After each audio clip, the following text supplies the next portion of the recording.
Before the phone call, it was an ordinary Sunday. I was sitting at the kitchen table with my youngest son, Felix.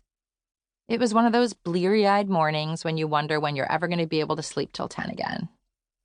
The answer, by the way, is never. Okay, fine. When they're 8, they can get themselves up, pour their own cereal, watch cartoons on their own, and you can sleep. Except you can't because you're half awake in a shame spiral about what a shitty mom you are, because you're letting your kid watch so much TV.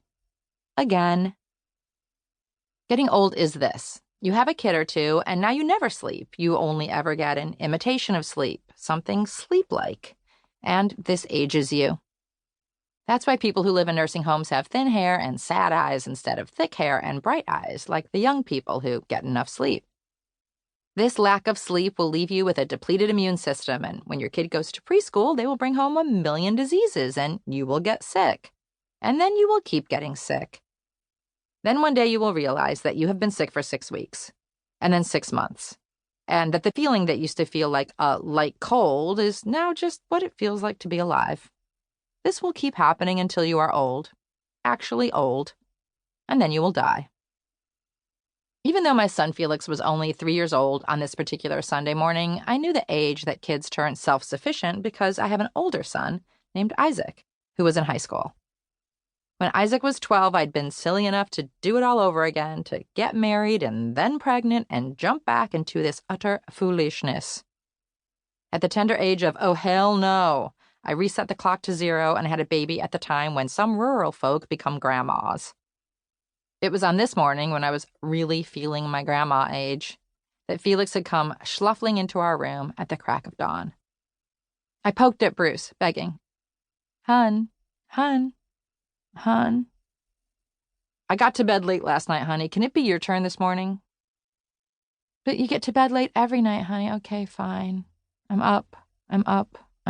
Here we go. Oh, wait, don't turn that light on. Oh, you're hurting Mommy's eyes. Oh, yeah, I've got Blanky and Husky Dog. Felix and I went downstairs. I put on Dora and hid under a blanket and tried to sleep. But my brain was already buzz, so we went to the kitchen, and I did what I learned years before with Isaac to pass the hours between 5 and 8 a.m., when time moves at 1/4 speed. I pour a bowl of Honey Nut Cheerios and we roll calls on speakerphone. I started on the East Coast because the hour would be only vaguely ungodly there. I expected my sister Faith to be up. Faith has a daughter, and sometimes over double FaceTime and double cereal, we let the kids have at it while we flatten into a joyful, unconscious state of being. When Faith and I are in the same room or even the same Skype window, we are in heaven, instantly freed of obligations. Our jaws unhinge and all filters lift. We stop watching closely and recording slights like we do with the rest of the world. We go back to our original sister selves. That is, one half of the perfect circle of love that we invented together when we were kids. In our childhood home, Faith and I were the only happy couple in sight. Our parents zoomed off into their own tunnels of distraction. My mom's tunnel was a civil rights movement, and my dad's tunnel was a melancholy one. He was a workaholic anesthesiologist who later became a workaholic psychiatrist. This gave Faith and me plenty of time to lie on the floor on our tummies, doodling on our parents' vinyl copies of the cast recordings of Hair and Jesus Christ Superstar, and improvising inappropriate songs on the piano. We invented worlds and sometimes plays that we shared with other kids, but mostly we were the protagonists, Faith and Jill Superstar, and we were happy, laughing and in love with each other. Our 2 puzzle pieces made up one complete person. While our parents slept back to back with miles between them, Faith and I spooned sweatily for 10 hours a night. There was a moment when our mom moved us into separate rooms, at our request, but on night 2, Faith raced down the hallway and back to my bed.